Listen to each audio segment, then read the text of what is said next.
అవును, ఇంతకి మీరేం పని చేస్తున్నారు సార్? ప్రైవేట్ స్కూల్లో టీచర్ని. మీరు ఏ పని మీద వచ్చినారు?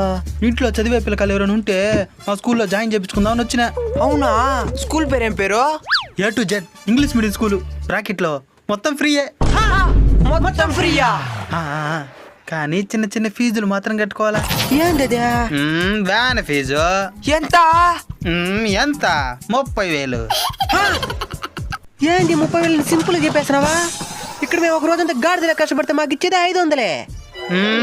ఇంకా పిల్లల భవిష్యత్తు కోసం ఆ మాత్రం చేయలేరా? ఇంకా యూనిఫాము ఎంత? 10,000. 2 జతలు ఇస్తుండా. 10,000 వద్దులే, మేము బయట తీసుకుంటాం. బయట ఎంత తీసుకోకూడదు, స్కూల్లోనే తీసుకోవాలా. ఏవే బయట ఎందుకు తీసుకోకూడదు? ఫాల్తోలు సరిపోదు. ఆ తర్వాత నోట్ బుక్స్ ఎంత?